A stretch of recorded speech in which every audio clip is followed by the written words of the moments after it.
The Boston Celtics just stomped all over the Milwaukee Bucks in Game 7 and are now set to face the Miami Heat in the conference finals for a chance to punch their ticket to the NBA Finals for the first time since 2010. The Boston Celtics continue to defy the odds of this miraculous turnaround of a season that once saw them as a laughingstock, being a team that was below 500 with all of the talent that they possess, to a mid-season turnaround that now has them slated as one of, if not the best teams in the NBA, with a serious shot at winning the NBA title this season, as there are now just 4 teams left in the NBA playoffs. I will get into their matchup against the Miami Heat later in this video, but we first need to discuss this incredible win that just happened last night. This game last night was the Grant Williams game, as he had the biggest night of his NBA career on the brightest stage that he's ever had to play in, becoming the 3rd player to make 7 3-point field goals in a Game 7, joining Steph Curry and Marcus Morris, as this was the game that could very well end up being the turning point that has him emerge as a star in the NBA. Grant Williams finished the game with a game high of 27 points, outscoring everybody on the NBA floor in a Game 7 elimination game, and that means he outscored Giannis, he outscored Tatum, he outscored Jaylen Brown, he outscored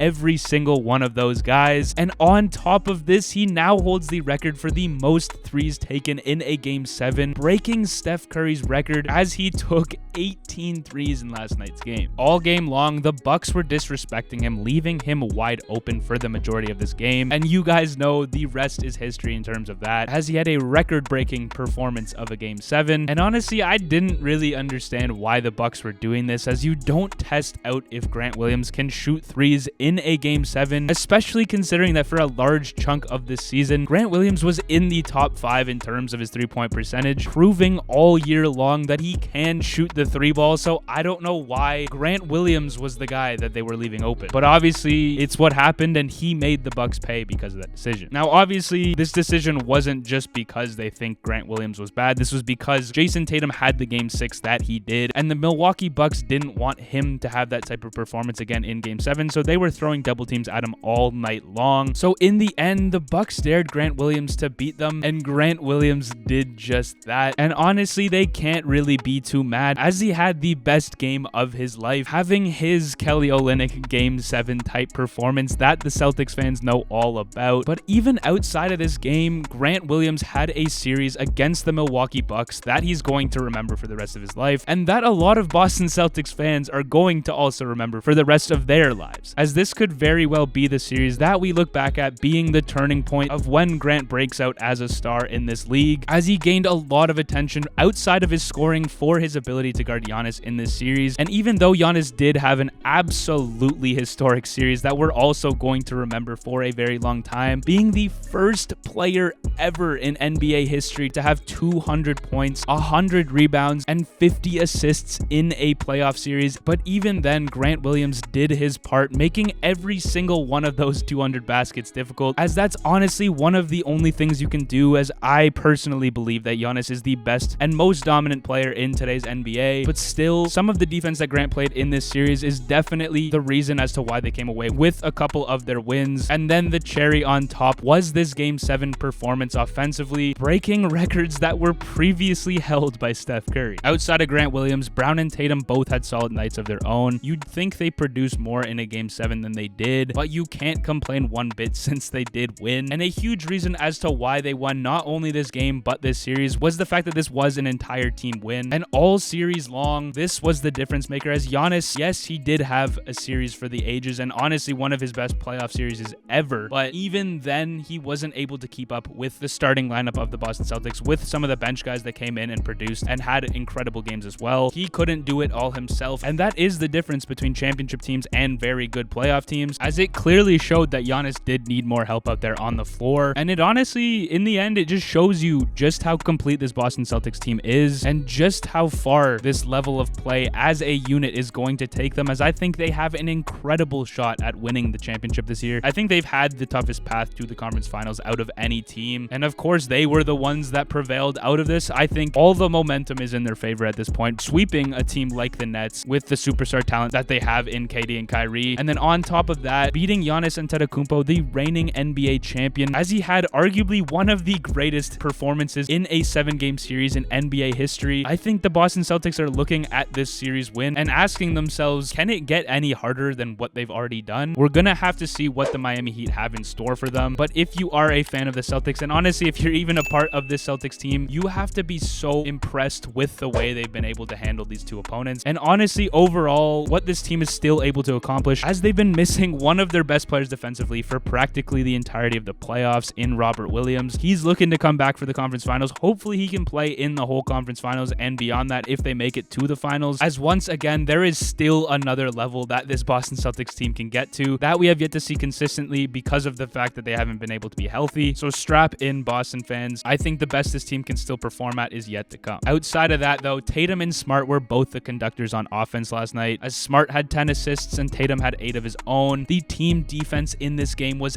excellent for the Celtics in the Game 7 victory, holding the Bucks to shoot 4 for 33 from beyond the arc. But now it's time to talk about the conference finals matchup against the Miami Heat for the Boston Celtics. I don't know why this series starts so quick. I honestly wish they did have a couple of games before the conference finals kicked off to not only just build hype for the series, but also to allow for both teams to sort of get healthier. And on top of that, even just a better chance to get ready for their opponents. As yes, this is the advantage of winning in less than 7 games, as the Miami Heat have had more time to prepare. But even then, I think a lot of NBA fans just want to see as even of a battle that you can get. But moving on to this matchup, the Boston Celtics, like I just mentioned, they played 2 teams that were incredibly top heavy in both of their matchups, in Kyrie and KD in round 1, and obviously Giannis in round 2. And a huge reason as to why they were able to come away with those 2 series wins was their ability to play as a unit. And this is the first time in this playoffs that I think they're matching up with someone similar to them on that standpoint, as the Miami Heat are easily the most complete team that they've had to face. But what's impressed me about this Boston team was the fact that so many guys stepped up in this series against the Bucks and had massive games of their own. And what made this so perfect was the fact that they all